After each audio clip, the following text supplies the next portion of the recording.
tersebut saya beri waktunya agak panjang ini. Karena bukan sebatas materi biasa, tapi juga ada tutorial, barangkali kalian ingin persiapkan, buat skripnya dulu, tulisannya, supaya nanti di depan kamera itu lancar berbicaranya, lancar memberikan tutorialnya. Mangga, silakan. Saya nanti beri waktunya itu sampai dengan pertemuan terakhir sebelum UAS ya. Gitu. Pak. Ya kurang lebih 2 minggu berarti ya, 2 minggu dari sekarang ya. Iya, betul.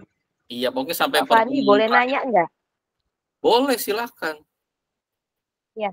Pak, kalau tutorialnya pembelajaran online gitu gimana, Pak? Diperbolehkan enggak? Boleh sekali. Kalau sekiranya secara langsung tapi kayak TPT gitu ya. Boleh. Itu lebih baik, bagus juga. Jadi kalau tutorial itu tidak hanya diisi video apa yang kita berikan, tapi juga ada apa yang diilustrasikan, apa yang dicontohkan, itu lebih baik. Misalkan kalian membuat bagaimana cara mengedit video untuk pembelajaran, dari mulai awal opening dulu, kemudian ada praktek ini, coba silakan menggunakan aplikasi ini. Jadi menampilkan ada 2 layar gitu, ada layar kita selaku tutorialnya, ada juga layar yang di share screen-nya juga ada gitu. Atau mau salah satu saja juga bisa, share screen-nya aja bisa. Itu juga bisa. Cuma biasanya kan kalau orang itu lebih tertarik dengan yang ada visualisasinya gitu, ada sosoknya gitu. Kadang saya juga punya teman, dia konten kreator di YouTube itu, dan lumayan banyak viewernya, banyak yang respon baik, bahkan banyak yang meminta secara khusus memberikan tutorial secara private gitu. Setelah saya cek gimana sih hasilnya, ternyata simpel sekali, hanya tampilan satu bidang tertentu. Misalkan dia memberikan tutorial membuat tabel dalam Excel gitu, dia hanya tampil layar Excel-nya, lalu dia recording plus ada suara dia di situ dijalankan. Caranya seperti ini, klik file, klik insert, klik apa ya, bla bla begitu sampai selesai itu.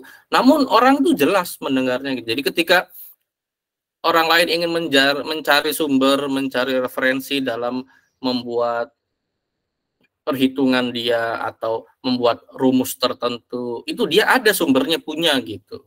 Nah ya, teman saya itu dia menjadi content creator tapi tidak kasat mata gitu. Dia nggak ada seluruh video yang diupload di YouTube itu tidak ada ya satupun yang menampilkan sosok dia seperti apa. Hanya suara dan tampilan lembar kerja Excel saja atau aplikasi lainnya. Sudah gitu saja. Ada yang seperti itu. Ada yang dibuat, kalau kalian memiliki aplikasi Microsoft Office-nya itu minimal Microsoft Office 2021, itu ketika kalian buka PowerPoint, ada di menu recording itu fitur atau fasilitas untuk menampilkan wajah kita di sudut, yang mana bisa ditentukan mau di sudut atas, bawah, kanan, kiri. Lalu ketika diklik record, wajah kita akan muncul di sudut, kita berbicara terrecord, lalu apa yang kita tampilkan pun terrecord semua. Jadi satu layar itu terrecord, ada dua pekerjaan. Yang pertama itu lembar kerja, yang kedua itu adalah tampilan kita di sudut kanan kiri sesuai yang ditentukan itu. Setelah selesai tinggal diklik save. Nah, itu kalau membuat konten seperti itu, yang repot itu di bagian editing atau finishingnya atau renderingnya, itu yang lama. Jadi beberapa visualisasi yang menampilkan efek-efek lebih kompleks itu biasanya memakan kapasitas yang besar. Yang seperti tadi itu ketika di save, ketika di convert, ketika di render, itu nanti kapasitasnya besar sekali. Dan butuh waktu yang lama, butuh space yang besar untuk mendownloadnya ke perangkat kita itu. Silakan, ada lagi yang tanya, Pak. Ya. Berarti untuk tugas kali ini yang disuruh bikin tutorial diwajibkan untuk kita ada di dalam videonya, atau kalau suara saja pakai gambar-gambar itu boleh, Pak? Kalau diwajibkan sih tergantung dengan konteksnya. Cuma saya harap begini ya, kan paling tidak kalian yang membuat video itu atau membuat konten itu seasal-asalannya kalian, itu minimal kalian bisa merasakan tuh, bisa memprediksi kira-kira audiens yang menyajikan, yang menyimak sajian dari Anda itu akan memahami atau tidak. Yang jelas kualitas dari apa yang kalian bikin itu minimal tuh kalian bisa turut serta merasakan terlebih dahulu gitu sebelum kalian menyajikan kepada orang lain gitu kan. Kalau kalian ingin membuat contoh tadi ya, tutorial berwudu, ya kalian otomatis harus dipraktekkan, harus kelihatan kalian membacanya. Jadi paling tidak itu ada alat bantunya atau ada orang lain yang membantu. Kalau kalian sendirian ketika mempraktekkan wudu, ya bisa kalian opening dulu seperti kita nge-zoom seperti ini tampilannya. Sekarang kita akan bersama-sama mempraktekkan bagaimana tata cara berwudu dengan baik. Pertama-tama kita marilah sama-sama membaca niat berwudu dulu. Baca, selesai, setelah itu kan otomatis kamera diarahkan ke keran atau tempat wudu ya kan. Nah, itu bisa dipegangin atau menggunakan tripod sebagai alat bantu apabila tidak ada orang yang ada di sekitar Anda. Lalu Anda praktek situ, masuk dalam video dong. Kalau hanya dijelaskan kumur-kumur, kemudian basuh kedua tangan, itu kan nanti anak-anak itu yang menyimak itu belum tentu bisa memahami wudu, membasuh kedua tangan itu sampai mana batasannya gitu kan. Otomatis lebih enak, lebih jelas ketika dipraktekkan langsung dan kelihatan gitu. Oh, tangan sampai dengan siku misalkan, kemudian membasuh kedua telinga, wajah ya kan, hidung bagaimana caranya, kemudian sampai dengan kaki dan sampai dengan baca doa setelah wudunya seperti apa itu. Kemudian juga apabila mau di closing juga bagus. Jadi kalau membuat video tutorial itu kan pertama ada opening ya kan, kemudian ada tutorial dan ada closing statement, itu lebih bagus. Jadi setelah selesai itu kalian ada kata penutupnya gitu. Misalkan mudah-mudahan dengan tutorial ini bisa membuat kalian lebih bisa memahami bagaimana tata cara wudu dengan baik, semangat selalu atau pernah, itulah. Itu kan biasa ya, hal-hal yang sudah terbiasa kita lakukan, apalagi ketika kita mengajar kepada anak-anak usia dini, otomatis harus banyak open speech seperti itu supaya anak-anak itu lebih interest, lebih menarik. Beda kayak tutorial memasak air tadi ya kan, tinggal langsung saja memasak air, karena yang memasak air itu kan otomatis biasanya orang-orang dewasa gitu ya kan. Kalau anak-anak kecil sudah lebih paham bagaimana cara memasak air, cuma orang dewasa kan lebih perlu tutorial ya.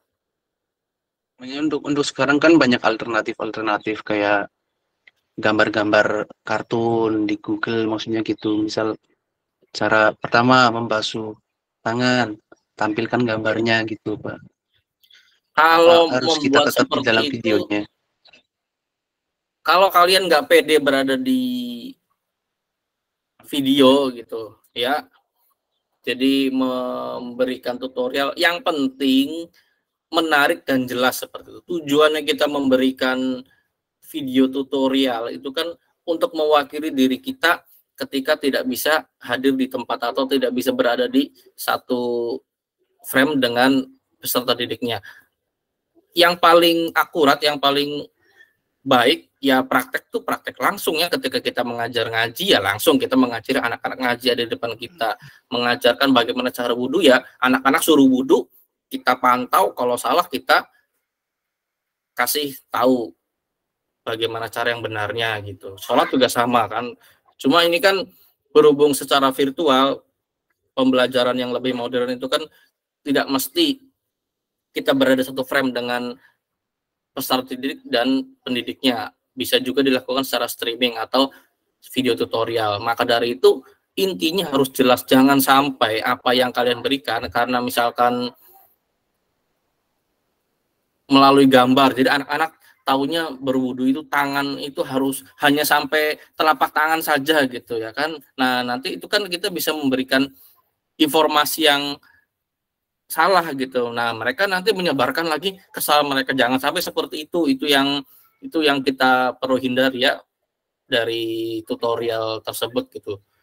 Hanya karena kita tidak berada satu frame dengan mereka, jangan sampai mereka nanti salah persepsi. Itu yang perlu dihindari. Makanya ketika kalian praktek langsung, mencontohkan, mendemonstrasikan secara langsung, itu kan akan lebih akurat daripada kalian menjelaskan melalui gambar. Dan juga kan lebih repot mencari gambar, lalu kalian mengisi suaranya, memberikan tutorial, ketimbang kalian langsung praktek lalu direkam. Itu lebih simpel sebetulnya gitu. Akan tetapi ya balik lagi, kalau konteksnya ya contoh tadi berwudu, itu lebih baik dicontohkan langsung secara manusiawi biar kelihatan gitu, bukan secara gambar. Tapi kalau mempraktekkan hal-hal yang lain gitu ya kan, misalkan contoh membuat masakan gitu ya kan, contoh bagaimana mengedit video, nah itu bisa kalian berikan tutorial secara audio atau visual saja bisa. Itu intinya ketika kalian membuat tutorial itu kan untuk apa? Untuk supaya dipahami dengan jelas oleh peserta didiknya, dan juga ketika kurang jelas bisa diputar ulang gitu. Jadi kan praktis. Kalau kita menjelaskan langsung, suruh dijelasin ulang, nanti sama ustadznya bisa-bisa disabat dulu, itu berarti muridnya itu tidak menyimak dengan baik gitu ya. Tapi kalau video kan tinggal putar ulang lagi. Iya, kalau praktek langsung udah selesai wudhu, tolong Ustadz diputar ulang, nanti diulangi dari awal. Nah, itu bisa disabat dulu itu siswanya, itu berarti nggak memperhatikan. Siapa dimengerti? Ya, seperti itu ya. Itu kan tadi hanya contoh kecilnya gitu. Kalau sekiranya mau menampilkan penjelasan ya bisa aja Anda memberikannya contohnya apa? Belajar matematika gitu, belajar tambahan. Jadi nggak masalah. Tapi kalau cara wudhu misalkan Andanya hanya memberikan itu, khawatirnya salah. Kalau salah nanti yang bertanggung jawab siapa?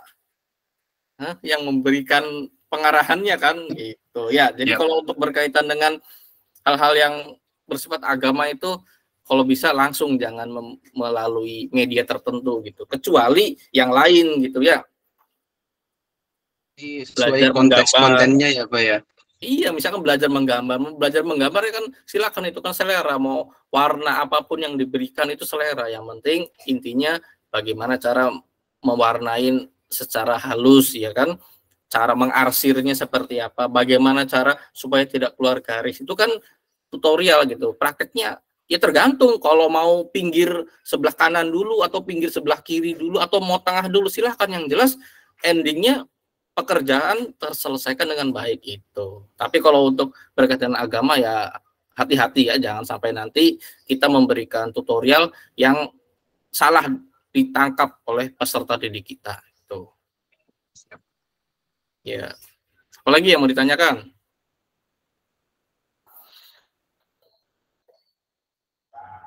Di dalam materi kita itu kan ada beberapa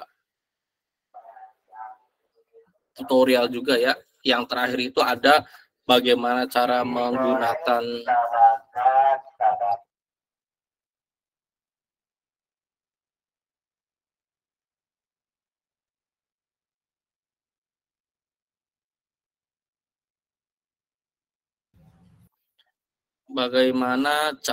memberikan sebuah pembelajaran kepada peserta didik menggunakan permainan gitu. Nah, itu contohnya misalkan permainan ya mungkin sekitar tingkatan TK, PAUD atau SD kelas 1, 2, 3 itu kan yang bisa digunakan permainan itu seperti semacam teka-teki, kemudian juga Scrabble, menyusun huruf ya kan, teka-teki seperti itu bisa juga ada beberapa game-game tertentu kan yang mana bisa digunakan untuk menstimulasi perkembangan otak anak supaya bisa berkembang dengan baik, dengan memberikan pemahaman dengan memberikan contoh yang dapat lebih menarik mereka untuk merangsang perkembangan otaknya sehingga tertarik belajar. Kalau anak-anak TK diberikan pelajaran yang serius, matematika, bahasa Indonesia, menghafal, itu kan pasti bubar anak TK itu, nanti nggak senang. Tapi gimana caranya bermain dengan sambil belajar gitu ya kan, sambil ya apapun itu. Nah, itu kan ada di situ. Jadi salah satu konten yang diberikan untuk kalian selaku guru atau ustadz juga bisa memberikan seperti itu ya, tutorial bagaimana cara sesuai dengan konteks. Kalau sekiranya kalian mengajar di SD kelas 1, kelas 2, kelas 3 itu bisa diberikan seperti, atau di PAUD atau di TK bisa memberikan pengarahan, instruksi belajar sambil bermain, gimana caranya tebak-tebak kata dalam konteks bahasa Arab misalkan, kemudian konteks mengaji tebak-tebak huruf hijaiyah atau tebak angka dalam bahasa Inggris atau bahasa Arab kan bisa seperti itu. Itu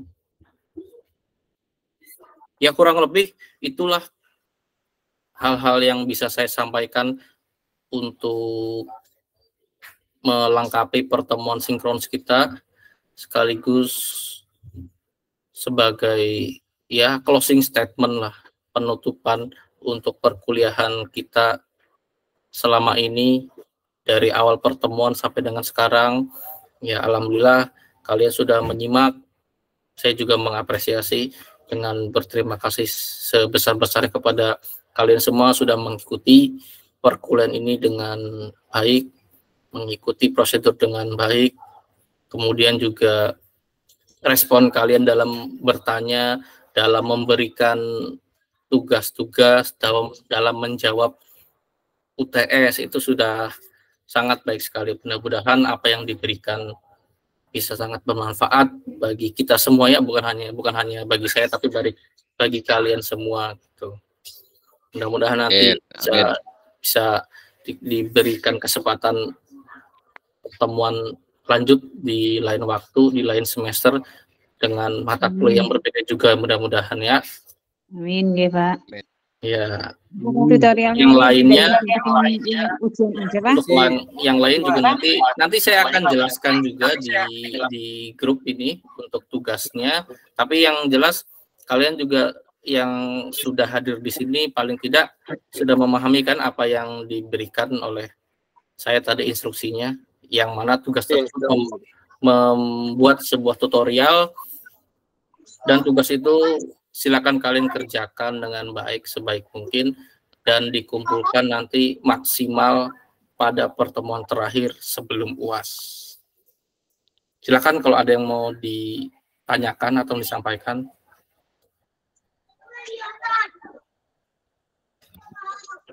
Atau sudah paham semua ya, sudah dimengerti semua ya?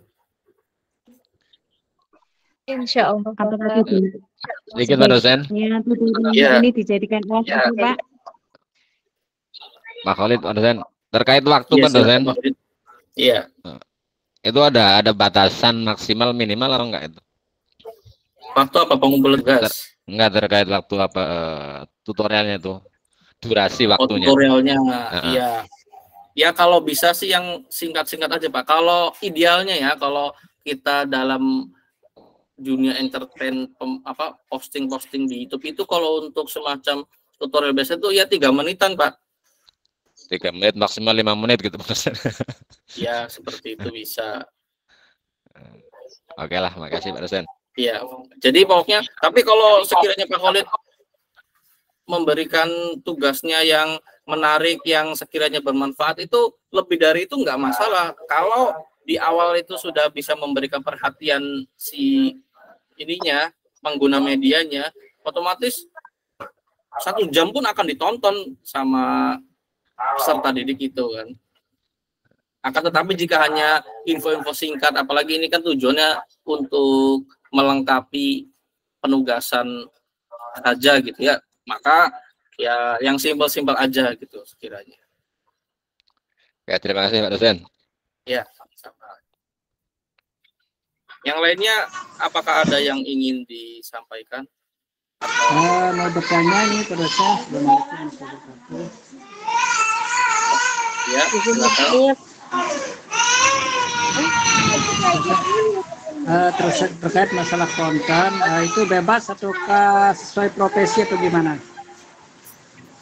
Sebetulnya bebas ya, tapi kalau kalian mau membuat sesuai profesi pun nggak masalah, seperti yang tadi saya contohkan. Jika Anda sebagai guru PAI, ya mangga silakan contoh kayak tadi, memberikan tutorial bagaimana cara berwudu dengan baik dan benar, bagaimana cara sholat subuh dengan baik dan benar gitu, atau mengaji Iqro atau belajar tajwid dan lain-lain, silakan. Gitu ya. Kalau tadi ada lagi yang mau tutorial memasak ya boleh, tutorial install aplikasi boleh. Intinya tutorial lah, pemahaman. Kadang kita itu ketika mencari referensi, kan zaman sekarang lebih condongnya browsing dulu kan, tidak ke perpustakaan gitu. Ya, jarang sekali mencari referensi di perpustakaan, tapi lebih sering browsing gitu. Maka dari itu ada hal-hal yang bersifat praktek yang lebih banyak kita cari itu di YouTube tutorial. Sama kayak ketika saya ada reparasi laptop, reparasi HP, itu kan nggak saya mencari tutorial dalam browser Google, tapi mencari dari YouTube. Karena apa? Itu sifatnya praktek gitu. Bagaimana cara menghilangkan virus di komputer misalkan, kan itu praktek. Oh, gini caranya, oh ini caranya itu. Begitu ya. Jadi maksud saya ini, ya tinggal kalian pilih saja temanya, contoh apa yang ingin didemonstrasikan sesuai dengan profesi kalian juga nggak masalah. Karena apa? Itu untuk lebih ke penguasaan materi ya, lebih yang sesuai profesi boleh. Atau bukan sesuai profesi, tapi kalian bisa memahami dengan baik tutorial tersebut juga, ya silahkan. Yang penting ya tadi itu seperti yang Pak Khalid tanyakan juga, durasi berapa. Nah, kalau durasi itu ya untuk tutorial-tutorial awal itu sekitar ya 3 menitan lah, untuk lebih mendapatkan attention dari peserta didik yang melihat tutorial apa yang kita buat. Ya, itu saja ya. Gimana? Ada lagi yang lainnya?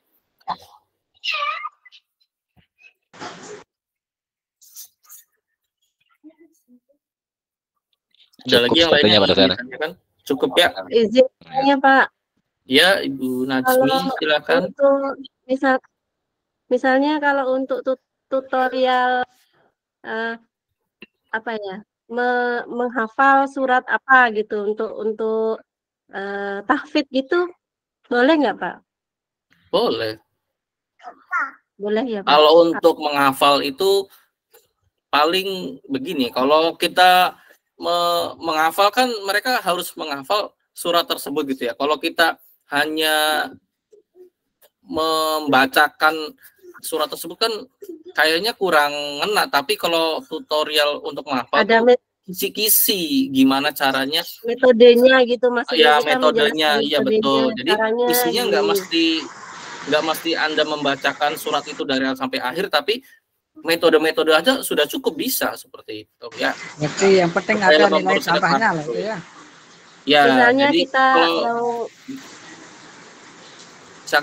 misalkan surat Al-Ikhlas gitu, Anda membacakan Al-Ikhlas dari awal sampai akhir, itu kan bukan memberikan tutorial, tapi praktek itu surat Al-Ikhlas gitu. Tapi kan bagaimana cara menghafal dengan baik gitu. Nah, pasti semua punya kisi-kisinya gitu.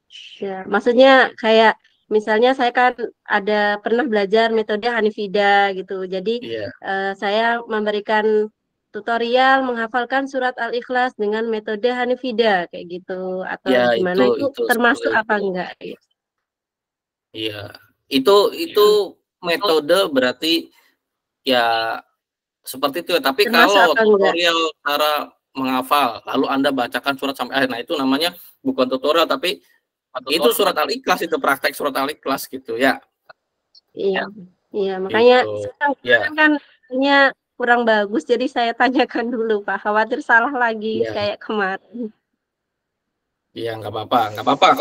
Kalaupun salah juga nggak dosa itu namanya lagi belajar.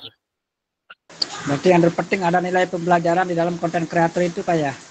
Betul sekali. Jadi intinya tuh apa ya?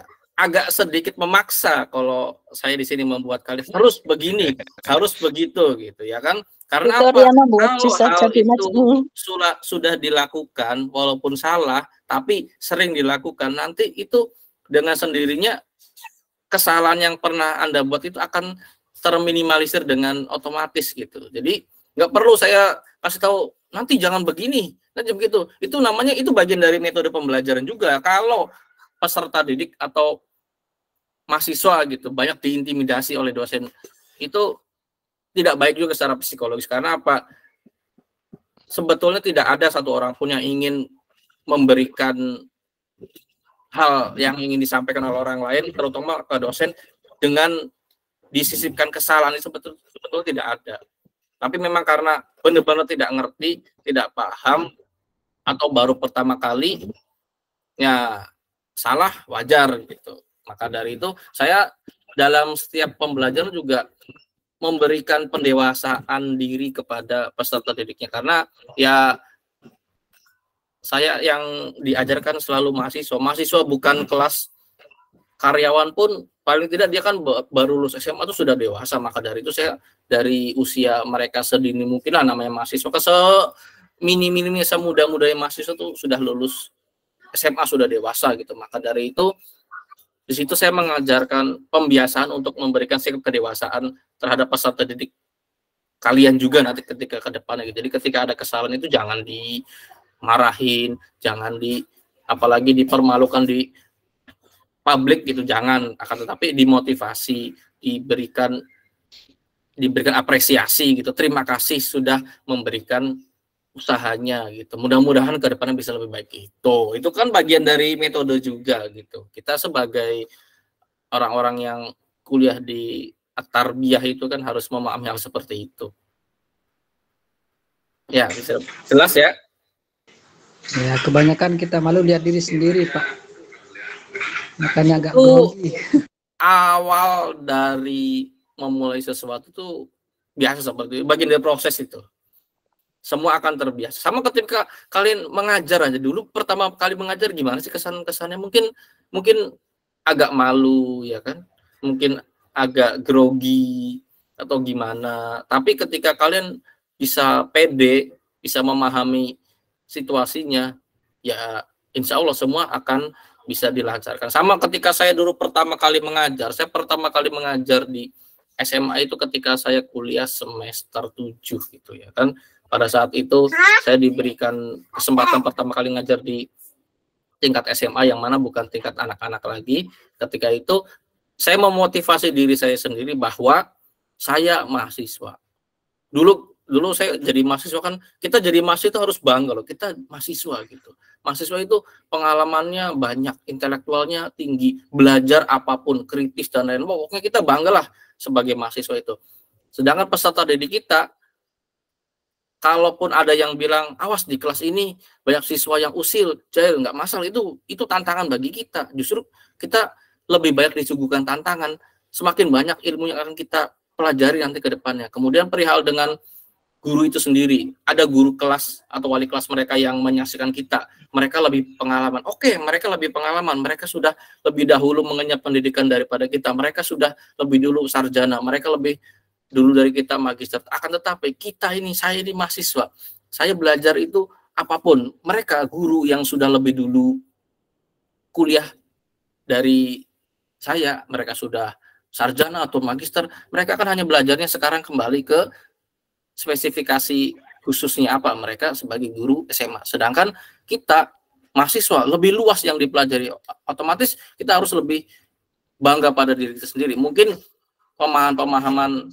seluk-beluk tentang level SMA, oke, guru lebih paham, tapi pengalaman tentang hal-hal yang luas yang di luar itu, mungkin kita sekarang yang sedang belajar itu banyak update informasi, kita harus lebih bangga itu. Maka dari itu, atas dasar motivasi tersebut, ketika awal saya mengajar pun tidak ada masalah.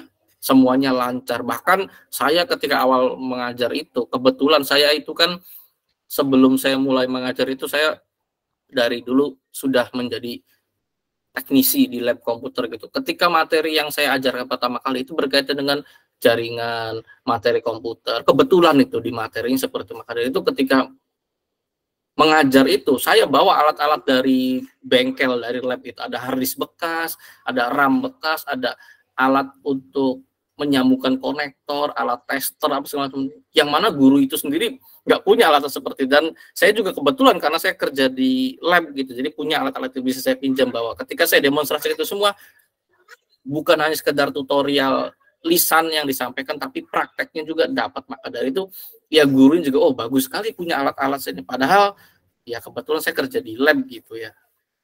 Ya ada nilai plus sendiri. Itu metode lah, itu metode, itu trik, itu strategi yang kita harus terapkan sebagai seorang pengajar gitu. Zaman sekarang siswa-siswi kita itu, peserta didik kita itu dengan maraknya era digital 4.0, mereka banyak mendapatkan informasi dari mana. Mungkin mereka sering scrolling di gadget mereka itu tentang guru-guru yang viral, pendidik-pendidik, ustadz-ustadz penceramah yang mereka mungkin ada sisipan 1-2 tentang guru mereka seperti apa. Kalau kita tidak update informasi, ya kita nanti akan kalah. Bisa jadi mereka pernah mendapatkan informasi dari sosmed itu, jangan seperti ini, hindari guru yang seperti, ternyata kita seperti itu. Nah, nanti kita kan berarti salah langkah, kita kurang jauh langkahnya dari yang siswa itu. Maka dari itu kita harus paham betul bagaimana medan yang kita temui di lapangan, supaya paling tidak kita memberikan informasi itu minimal nggak salah. Syukur-syukur bisa memberikan motivasi bagi mereka gitu. Saya ingat sebuah statement yang mengatakan bahwa memberikan informasi, memberikan petuah, memberikan statement itu bagus. Ya, kita ngomong ke siswa, memberikan materi itu bagus. Tapi yang lebih bagus itu apa? Mempraktekannya. Itu mempraktekkan itu jauh lebih baik daripada memberikan informasi saja gitu. Jadi guru hanya ngomong saja tapi tidak bisa memberikan praktek caranya gimana, itu sama aja tanggung gitu ya ilmunya. Tapi ada lagi yang lebih baik daripada itu, yang bisa memotivasi juga. Bagaimana caranya kita sebagai seorang pendidik itu bisa menginterpretasikan apa yang disebut makna mendalam seorang pendidik seperti apa. Jadi peserta itu seakan-akan tuh sangat mencintai sosok pendidik melihat dari kita gitu. Bahkan kalau mereka ke depannya punya cita-cita menjadi seorang pendidik karena melihat kita, nah itu sebuah hal yang baik, yang positif ya, seperti itu. Jadi yang biasa-biasa saja itu hanya memberikan informasi, tapi yang baik itu adalah yang turut serta memberikan contohnya atau mendemonstrasikannya. Akan tetapi ada yang lebih jauh lebih baik lagi, memberikan motivasi dan mereka bisa terinspirasi bagi kita semua itu. Ya mungkin itu saja yang bisa saya sampaikan ya. Ada lagi yang mau ditanyakan? Cukup? Kalau cukup kita foto bersama dulu. Cukup, Pak. Foto bersama dulu. Bentar, Pak. Ya, silakan. Kalian juga nanti sama-sama capture lalu share di grup biar banyak angel yang berbeda. Nanti yang bagus yang saya laporkan. Kalau yang posisinya kebetulan lagi merem, lagi nunduk itu kan kurang bagus. Makanya silakan share sebanyak-banyaknya biar nanti saya pilih yang paling bagus untuk dilaporkan ke PJJ biar Pak Direktur melihatnya tuh bagus gitu ya. Oke ya. 1, 2, 3. Saya nggak sempat tanya Mengganggu sekali Pak, nanti dulu dong Pak. Saya baru beres ngaji, aduh. Yang penting Pak Ujang nanti kerjakan tutorialnya dengan baik ya Pak Ujang. Siap, barusan ngaji ibu-ibu. Langsung dong Pak Ujang. Siap. Siap. Nanti bisa di-share ya apa yang tadi disampaikan atau tanya ke teman-temannya bisa Pak. Siap Pak. Sehat selalu Pak dosen. Nanti saya ke kampus Pak dosen tanggal 27. Widih. 27, siap. Ya. Ya, mangga. Kalau mau ke kampus silakan. Saya ruangannya berada di belakangnya gedung PJJ. Siap Pak dosen. Mangga, tinggal Boleh main. ikut, Ujang? Pak Ujang Saya healing. kantornya di Pusat Teknologi Informasi dan Pangkalan Data di situ. PT IPD. Saya udah ngobrol Pak Ali, Pak dosen kemarin. Iya siap. Pak Ali itu dulu sering nongkrong sama saya sampai malam, zamannya masih di lab itu. Ya. Ya udah ya Pak, paham semua ya. Nanti tugasnya jangan lupa nih. Mari. Saya memberikan tugas itu sekarang lama nih, tapi nanti jangan sampai lupa nih. Nanti saya juga ingatkan ya. Sudah 1 minggu, silakan bagi yang belum memulai. Biasanya masih itu kan kerjakan di akhir-akhir itu ya. Iya Pak. Ya. The power of kepepet Pak. Sudah, terima kasih atas perhatian kalian semua.